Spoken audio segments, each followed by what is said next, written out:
Je ne vais pas vous mentir les amis, je ne m'y attendais pas.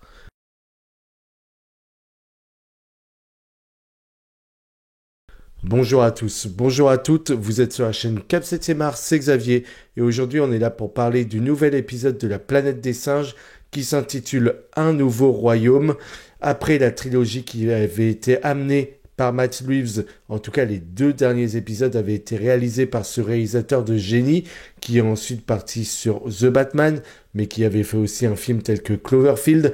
Ce réalisateur avait amené toute cette part sombre et cette maestria dans la réalisation qui faisait que on ressentait, tout était palpable entre humains et singes. Et ce combat à mort, eh bien, il était magnifié par tout ce que lui savait apporter. Aujourd'hui, on sait qu'après cette trilogie, cet épisode arrive. Cet épisode est donc en salle, et quand on a appris la nouvelle, quand on a su que Disney allait retoucher à la planète des singes, je n'en voulais pas. Je n'en voulais pas parce que la planète des singes, jusque-là, c'est une des meilleures trilogies blockbuster qui a été fait à l'heure actuelle. C'est intelligent, c'est prenant. On se permettait dans les épisodes 2 et 3 d'avoir du langage des signes et de ne pas faire parler les personnages, d'y amener des sous-titres. On sait que les Américains et que les spectateurs n'aiment pas ça, donc c'était leur demander une implication supplémentaire, et ça en général, Hollywood se mouille pas trop. Ici, on avait quelque chose d'intelligent avec le personnage de César. Aujourd'hui, Un nouveau royaume explore toujours cet univers en allant plus loin, des générations et des générations plus tard. Et c'est très intéressant parce qu'on garde quand même l'héritage de César pour nous montrer ce qu'est devenu le monde 300 ans après. Ça, ce ne nous l'est pas dit, je l'ai su par le synopsis. J'ai su que c'était 300 ans après. Nous, on nous dit que c'est des générations plus tard. En tout cas, même avec cette information-là, ça marche très bien. Alors, ce film est réalisé par Wes Ball. Et Wes Ball, encore une fois, quand j'ai su qu'il allait s'occuper de ce film, j'ai gueulé. Pourquoi? Parce que Wes Ball, c'est le réalisateur de Labyrinthe. Cette saga pour ados, teenagers, insupportable, très mal réalisée pour moi et qui ne nous vendait pas beaucoup de rêves. En tout cas, c'est ce que j'en pense moi personnellement. Et savoir qu'il allait réaliser Un planète des singes, eh ben ça me rassurait pas beaucoup. En tout cas, de toute façon, toucher à la trilogie qu'avait amené Matt Reeves, ça ne m'enchantait pas du tout parce que je ne voulais pas qu'on casse quelque chose d'aussi magique que ce que lui avait réussi à nous apporter ici, et le personnage de César. Mais soyez rassurés, tout est bon dans cet opus. Alors tout a été bien pensé. Évidemment, on est 300 ans plus tard, la nature a repris ses droits, donc on n'est plus dans un univers aussi sombre que la trilogie. Mais par contre, les questionnements entre humains et singes sont toujours les mêmes. Le rapport est toujours le même. Dominant-dominé, l'humain qui pourrit cette planète et des singes qui deviennent eux-mêmes comme des humains et qui font les mêmes erreurs et qui pourraient peut-être voir eux aussi leur chute arriver. C'est ce qu'on essaie de nous faire comprendre dans cet épisode, donc qui se passe, comme je vous ai dit, 300 ans plus tard. Les premières minutes du film sont absolument géniales. Déjà, on ouvre le film, moi je l'ai vu en IMAX, dans les meilleures conditions, donc avec le meilleur son, le meilleur écran, la plus grande qualité pour voir ce film. Donc je l'ai découvert comme ça, donc une vraie chance. Et c'est vrai que le film s'ouvre avec des images stupéfiantes. Et c'est peut-être là le seul hic que j'ai, et on en reparlera dans quelques minutes. Mais le film est d'une beauté sans nom. Dès le début, on est sur un plan large où on va nous montrer justement cette forêt, là où ils habitent. On nous montre un peu ces villes qui sont désertes, puisqu'on sait qu'après l'épisode 3, l'humanité avait un virus et que, bon, on comprend que les humains, petit à petit, ont été éliminés de la surface de la planète.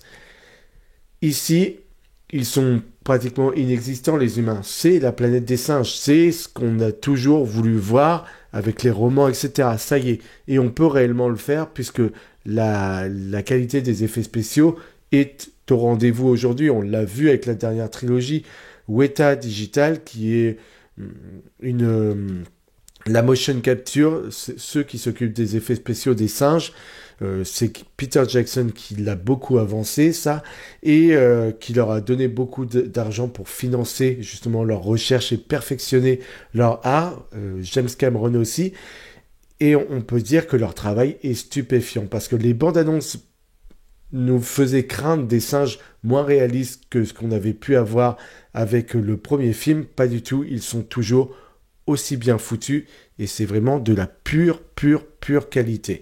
Donc réellement on y croit et comment on y croit? Parce que les effets spéciaux aujourd'hui sont juste bluffants. Et là vraiment le travail est saisissant. Donc je vous avais dit Wes Ball c'est le réalisateur de cet opus et il va s'occuper du Zelda en live action pour Netflix. Donc quand on voit que le film nous propose de l'aventure, de l'exploration, une quête initiatique, qu'on a de l'action bien foutue, bien pensée, qui ne va pas vite, qui est réfléchie, qui prend son temps, des moments de contemplation, eh ben je me dis que on a tout compris de ce que pourrait être un futur film sur Zelda. Et je pense du coup que le réalisateur est le bon pour ce Zelda justement. Je pense qu'il fera un très bon travail puisqu'ici il a réussi réellement à faire le taf. Alors on n'est pas sur la maestria de Matt Reeves à certains moments dans la mise en scène, etc. Je pense qu'il manque à quelques moments des humains. Malheureusement pour moi et que c'est pas assez développé à ce niveau-là. Je pense aussi que il y a tellement j'ai vu qu'ils avaient dit ils avaient tourné en décor naturel, etc. Bon, le truc est que, comme les singes, c'est que des effets spéciaux, entre les singes en effets spéciaux et les moments où ils ont couvert un décor avec des fonds verts, etc., eh bien, on ne fait plus la différence. On ne sait plus les moments où il y a des décors, de vrais décors, où on a rajouté à des moments du faux, et le tout fond vert. Voilà. Et à des moments, ça m'a sorti peut-être du film. C'est le seul truc où j'ai eu un hic. C'est des moments où je ne savais pas ce qui était vrai et faux, ce qui avait été rajouté ou pas. Et c'est la seule chose que j'ai à lui reprocher, parce que le personnage principal est intéressant. Je vous l'ai dit, le début est juste magnifique. On nous montre ce nouvel univers, et on va avoir une exploration par ces singes, par ces personnages principaux, qui vont avancer, et on va nous mettre en danger dès le début avec eux, pour qu'on puisse s'attacher, les comprendre, voir leurs nouvelles coutumes, traditions, comment eux vivent, etc. Et c'est très intéressant. Et puis ensuite, le personnage principal va avoir une quête initiatique, va partir, et c'est en découvrant le monde qu'il va se rendre compte que sa vision de celui-ci est biaisée, et il va changer. Il va changer au fur et à mesure qu'il va croiser de nouveaux personnages, comme le personnage de Raka, qui est certainement mon personnage préféré dans cet épisode. Et par la suite, voilà, on va évoluer.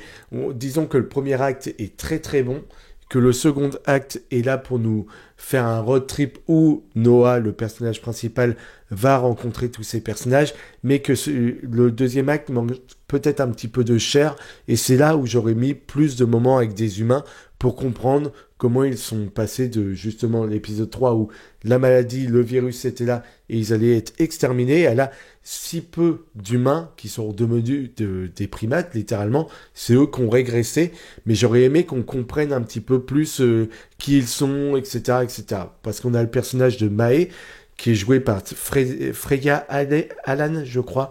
C'est l'actrice qui était dans The Witcher. Je trouve qu'elle est très bien, elle campe très bien le rôle, comme l'autre acteur aussi qu'on voit à la fin du film, qui lui aussi campe un des rares humains qu'on va explorer. Et ces deux humains sont très intéressants, sont bien amenés, comme l'antagoniste a vraiment il y a une belle recherche dessus. On voit qu'il s'inscrit dans ce qu'il y a eu de pire dans l'humanité, puisqu'il demande à ce qu'on lui lise des livres d'humains, et il a envie de devenir ses conquérants comme l'histoire en a connu, voilà. Et c'est très intéressant de voir le jusqu'au boutisme de ce personnage-là, et comment l'héritage de César est manipulé, puisque Ensange 5 fort est réutilisé beaucoup. Quand on fait des actes, on les fait à l'intention de César, pour César, et en fait on déforme ses propos, comme on a pu le voir d'autres films qui l'ont utilisé, des propos déformés, c'est ce qu'on veut nous faire savoir avec Dune 2, c'est ce qu'on veut nous faire savoir avec beaucoup de récits initiatiques. Ici, c'est pareil, c'est le même cas. Ici, on déforme une parole qui était saine pour en faire un fanatisme, une dictature, voilà, que des choses qui sont purement mauvaises. Et l'antagoniste est bien foutu. Et l'action, je vous l'ai dit, l'action est pensée, réfléchie, bien amenée. Je déteste l'action qui va trop vite. Ici, on prend le temps à ce qu'elle soit lisible, compréhensible, bien foutue, dure à bien des moments, et donc on respecte ce qui avait été amené avec la première trilogie. Je ne m'attendais pas à vous dire ça de ce film, mais c'est une réussite totale.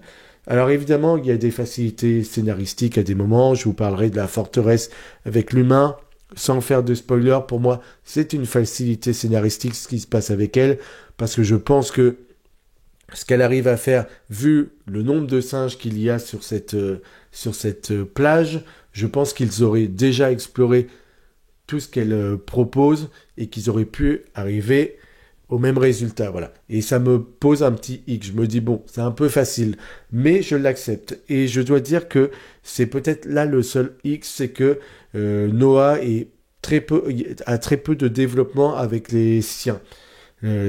Sa famille, on voit très peu de moments avec eux, alors que le film prend son temps, a de beaux moments de contemplation.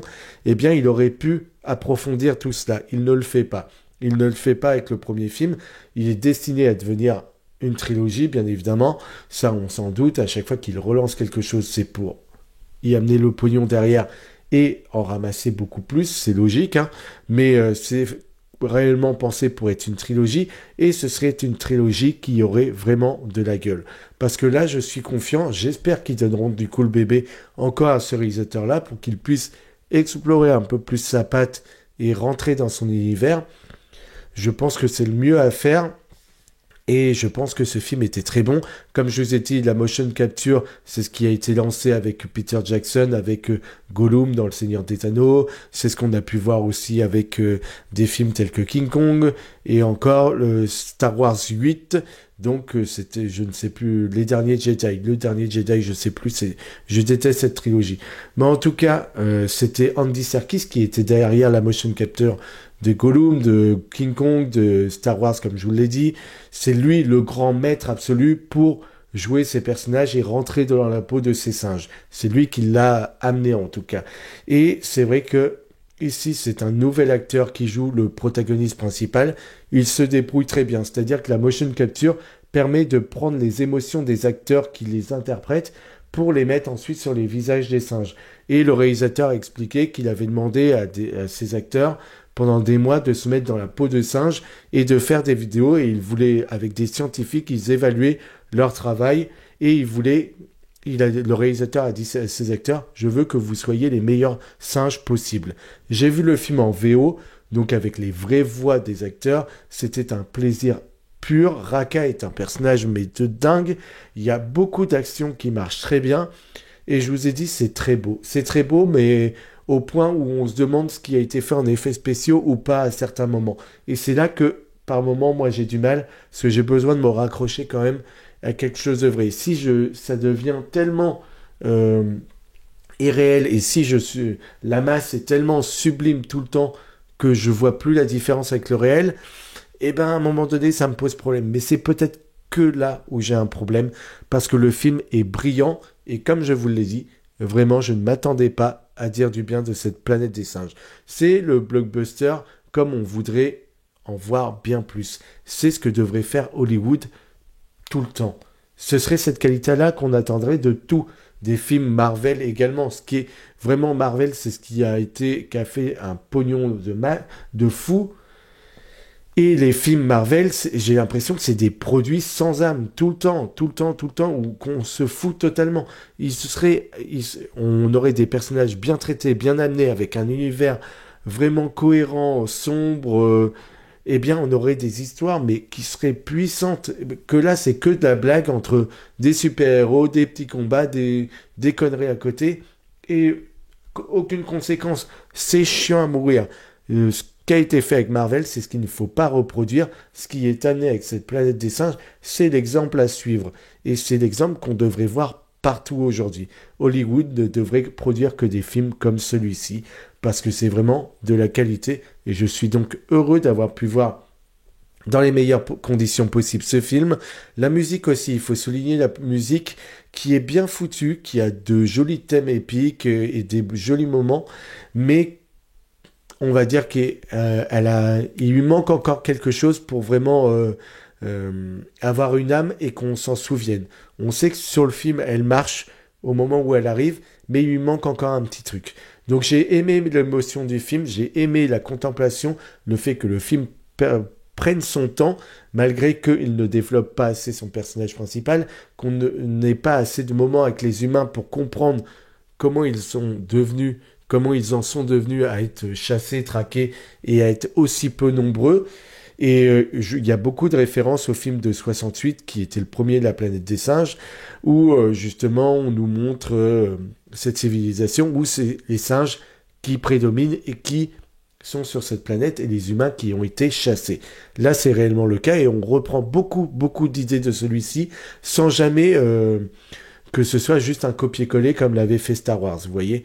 Là, c'est bien amené et du coup, j'ai hâte de voir où ils approfondiront l'histoire, comment ils vont amener la suite. Je suis curieux et ça ne promet que de belles choses puisque là, vraiment, le travail est assez hallucinant. Donc voilà, mea culpa, j'avais dit du mal de ce film. Quand on m'a dit qu'on allait toucher à la trilogie qui avait été amenée avec César, je ne voulais pas en entendre parler. Eh bien, j'ai eu tort et je vous avoue qu'aujourd'hui, je suis heureux de l'avoir découvert. Donc vous pouvez vous précipiter en salle. Il est en train de faire un beau succès. Hein. Il est en train de faire un des meilleurs démarrages de l'année. Donc ça promet pour la suite. La suite va être évidemment engagée dans peu de temps. Et voilà, j'ai envie de vous dire, c'était un petit régal. C'est le divertissement qu'on devrait voir tout le temps. Voilà, c'est cette qualité-là qu'on veut. Et vraiment, ça fait du bien. Vous pouvez liker, vous abonner, commenter si vous avez aimé ou pas ce film, me faire part de vos retours. Allez voir ce film, allez voir bien d'autres films, des séries, matez le plus de choses possible. Et merci de m'avoir écouté jusqu'au bout. On se retrouve bien évidemment très vite. Ciao.